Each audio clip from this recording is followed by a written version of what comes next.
It's because they know what they're up to in Europe. They're dragging all of Europe to this war that they don't need, and it's not for them, and it's not on their behalf, and it's not there to protect them.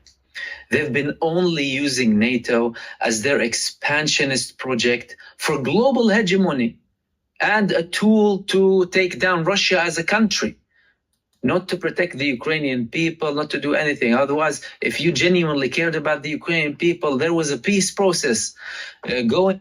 So let's talk about Russia. Russia was our ally. World War I, World War II. How did they become our enemy? The Cold War was a lie. The Zionists, they're a threat to the entire world. It's called greed the machine. It's called monopoly on steroids. That's exactly what it is, and you're witnessing it. So you really believe in Netanyahu?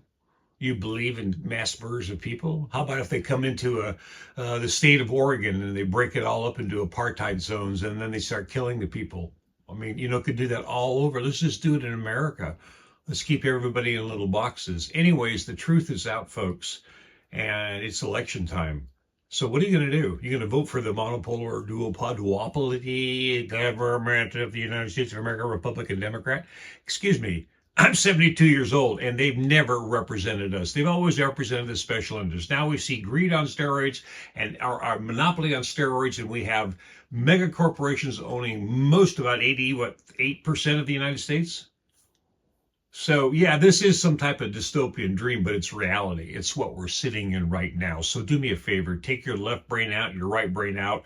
Drop the left brain, right brain mentality. You have one brain.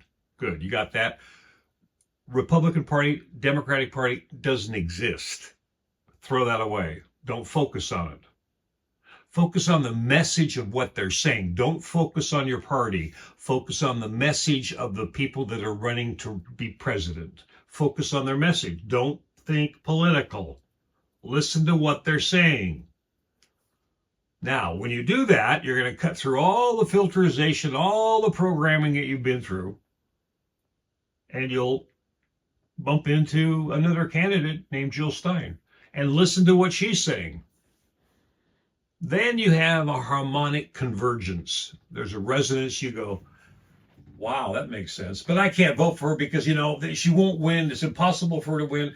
No, it's not impossible for her to win. That's what they want you to think, ABC, NBC, and CBS.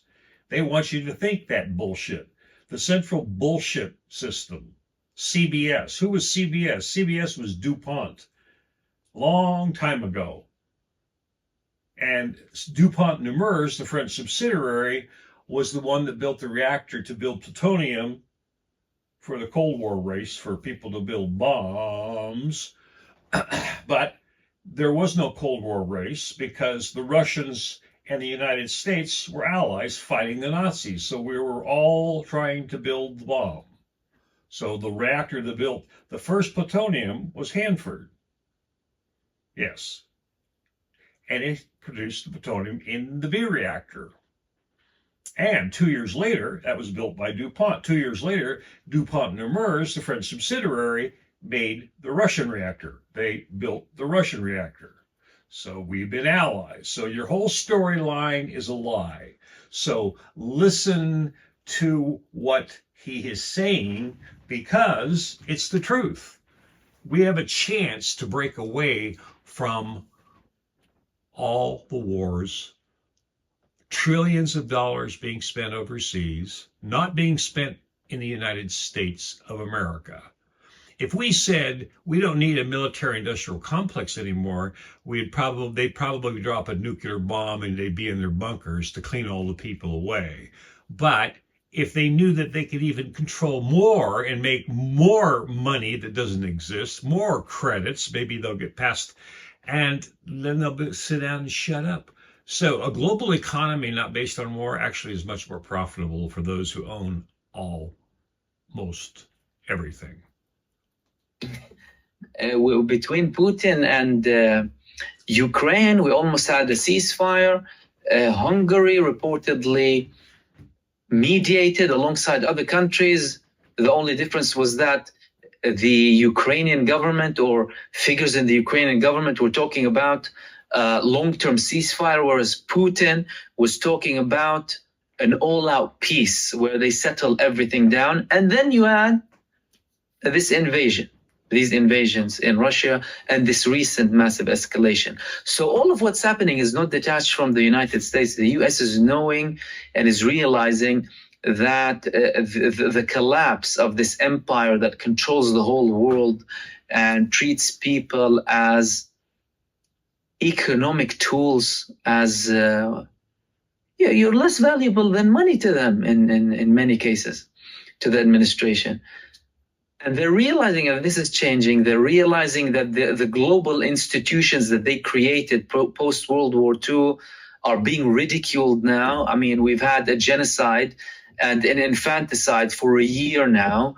The so-called international community and the United Nations and the ICJ and haven't been able to do anything. Now we have the UN General Assembly voting, majority vote, that Israel must dismantle its settlements within 12 months. Okay.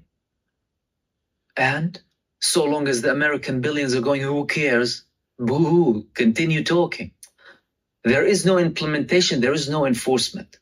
So it's becoming a joke. And again, if we generally and genuinely had international law, well, things would have been great. If things were implemented equally on everyone, oh, excellent. Everyone receives equal rights, but that's not happening. And we're looking towards a bigger escalation, undoubtedly a much bigger escalation. The Lebanese resistance, they have no option but to respond. And Israel is so stupid, by the way, they made more people support Hezbollah now, because don't forget, Hezbollah, they didn't have all of the Lebanese supporting. We have some of these Lebanese people, like some of these Arab states, right? Some of these Arab states and Arab governments, taking the position that supports Zionists. All they need to do is just declare that they're Zionists, right? The whole thing is this. We are right at this crisis moment, and that if you vote for the parties, the two parties, then it will escalate even more faster. If you vote a Green Party and you vote for Jill Stein, you'll stop it all. But either way, you're either going to have a continuing constant wars, which this one will escalate even more, and they're trying to kick it all the way down to the elections. So they're going to be saying, oh, we're working on something. We've got something coming. It's coming. It's coming. You don't trust your Beltway bandits? Vote them out. All of them.